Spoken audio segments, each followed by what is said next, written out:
पेशावर ज़ल्मी ने कराची किंग्स का भाई साहब रिदम तोड़ कर रख दिया। कराची किंग्स जो भाई साहब विनिंग स्टैंड के साथ आ रही थी, अपने तमाम मैचेस जीतते हुए आ रही थी, लेकिन आज one sided match Peshawar Zalmi ने भाई साहब कराची को मार दिए। बाबर आजम के ऊपर बात करेंगे। खुशाल मेंडिस की भाई साहब 109 रन की इनिंग, क्या कमाल की इनिंग आई। लेकिन बाबर और खुशाल मेंडिस की इनिंग को अगर आप साइड में रखें, अब्दुल समद जो भाई साहब इनिंग खेल कर गया मिडिल ऑर्डर के अंदर आकर, उसने मुझे थोड़ा बहुत इंप्रेस किया, आप कह सकते हैं।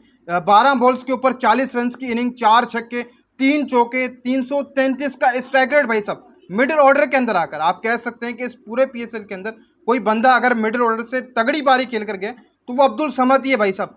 12 बॉल्स के ऊपर 40 रन की बारी जिस तरीके से आज लड़का खेल कर गया। लेकिन बाबर आजम के फैंस भी भाई साहब आज बहुत ज़्यादा खुश होंगे कि बाबर आजम के बल्ले से जो 87 रन की बारी आई है 51 बॉल्स के ऊपर, और ख़ासतौर पर 2 छक्के, 170 का स्ट्राइक रेट भाई साहब, और आप कह सकते हैं कि 10 चौके बाबर आजम आज मार के गए। और खासी बात यह है कि बाबर आजम पूरे 20 ओवर्स खेल कर गए। सेंचुरी से बाबर आजम मिस हो गए।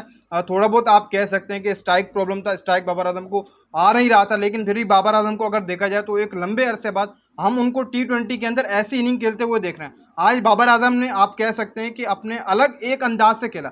अब वैसे अगर देखा जाए तो स्पिनर्स के अगेंस्ट बाबर आजम ने चार्ज किए। बाबर आजम स्पिनर्स के अगेंस्ट आप कह सकते हैं कि फंसता है, लेकिन बाबर आजम चार्ज कर रहा था भाई साहब आज स्पिनर्स के अगेंस्ट। तो बाबर आजम की आज की इनिंग मैं समझता हूँ कि कैप्टनसी इनिंग है, और वो भी कराची के अंदर जहाँ पर स्पिन मोमेंटम बन रहा है। यानी कि बाबर आजम स्पिन के अगेंस्ट अच्छा नहीं खेल पाता है। कल आपने देखा इफ्तिखार अहमद 4 विकेटें लेकर गया। स्पिन ट्रैक कराची के अंदर देखने को मिल रहा है, लेकिन बाबर आजम जहाँ पर स्पिनर्स के अगेंस्ट भाई साहब लड़खड़ा जाता है, आज कराची के अंदर स्पिन आप कह सकते हैं कि लाइनअप के आगे बाबर आजम ने आज अपनी अच्छी इनिंग खेली और 20 ओवर खेल कर गया, और स्पिनर्स को चार्ज करता रहा बाबर आजम। बाकी खुशाल मेंडिस की तारीफ करनी पड़ेगी भाई साहब। 52 बॉल्स, 109 रन की बारी, आप कह सकते हैं कि 4 छक्के, 14 चौके, 209 का स्ट्राइक रेट, और बाकी अब्दुल समद ने मुझे खासा इंप्रेस किया। बाकी कराची किंग का अगर देखा जाए तो भाई साहब कराची किंग्स 87 रन के ऊपर, जितने स्कोर बाबर आजम ने किए 87, उतने के ऊपर ही भाई साहब कराची किंग आउट हो गई। मतलब ये है कि बाबर आजम के वो स्कोर मुकम्मल करके कराची किंग ऑल आउट हो चुकी है। कराची किंग से आज कोई नहीं चढ़ा। कह सकते हैं कि डेविड वार्नर शुरू में ही चला गया, पहली बॉल्स के ऊपर फेस की और चला गया। मोहम्मद वसीम 0 के ऊपर, 7 बैक 14। कराची किंग भाई साहब आज थोड़ी बहुत लूज नजर आई। बाकी पेशावर ज़ल्मी की अगर आप बॉलिंग देखेंगे तो पेशावर ज़ल्मी की बॉलिंग भी आज काफ़ी ज़्यादा ज़बरदस्त रही। जैसे कल हमने इफ्तिखार देखा था, आज अगेन इफ्तिखार भाई साहब 2 ओवर कराएं, 3 विकेट्स लेकर गया भाई साहब इफ्तिखार अहमद। शरीफुल इस्लाम भाई साहब आते साथ ले गया डेविड वार्नर को, 23 रन दिए, 3 ओवर कराया भाई साहब, ज़बरदस्त bowling. Nahid Rana 4 over 7 run 3 wicket. Aamir Jamal को कोई विकेट नहीं मिली आज, लेकिन कहीं ना कहीं में सुफियान मुकीम 3 विकेट्स लेकर गए। मैं अगेन बोलूँगा बाबर आजम ये स्पिन ट्रैक के कराची के अंदर स्पिनर डोमिनेट कर रहे हैं भाई साहब हर टीम को। आप देख लें इफ्तिखार की कल 4 विकेटें थी, आज 3 विकेटें हो गई, स्पिनर्स की विकेट है। लेकिन बाबर आजम को आप देखें 87 रन की बारी बाबर आजम की। मैं ये समझता हूँ कि बाबर आजम आज तक मैं जहाँ पर स्पिन विकेट रहा वहाँ पर बाबर आजम ने कभी स्कोर नहीं किया।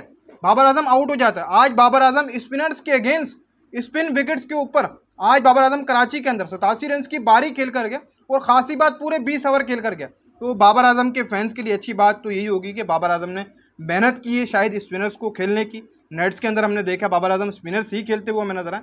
तो भाई साहब बाबर आजम के 87, जो खुशाल मेंडिस के 109, और ख़ास तौर पर अब्दुल समद की जो 40 रन की बारी है 12 बॉल्स के ऊपर, मुझे खासा उसने इंप्रेस किया भाई साहब। लड़का मिडिल ऑर्डर के अंदर अच्छी परफॉर्मेंसेस देता हुआ है, ये हमने PSL के अंदर भी देखा, दीगर टूर्नामेंट्स के अंदर ही भाई साहब इस लड़के को देखा। मिडिल ऑर्डर के अंदर पाकिस्तान टीम को भी ऐसा ही चाहिए भाई, ऐसी परफॉर्मेंस चाहिए। अगर अब्दुल समद यहाँ पर ऐसी परफॉर्मेंस दे रहा है तो मैं ये समझता हूँ कि अगर उसको टीम में एक आध दफ़ा तो लेकर आए, लेकिन चीज़ें नहीं सेट आउट हुई, उसको बाहर कर दिए गया। अगेन आप अब्दुल समद को मौका दें। मिडिल ऑर्डर के अंदर जो हमारी सबसे बड़ी पाकिस्तान की प्रॉब्लम वो सोल्व हो सकती है। अब्दुल समद आज 12 पे 40 रन की इनिंग खेल कर गए। मुझे अब्दुल समद की इनिंग ने एक इंप्रेस किया, खुशाल मेंडिस की 109, लेकिन बाबर आजम आज स्पिनर्स के अगेंस्ट भाई साहब चार्ज करता हुआ नजर आया। बाबर आजम की तब्दीली, चेंजिंग मुझे काफ़ी ज़्यादा ज़बरदस्त लगी आज।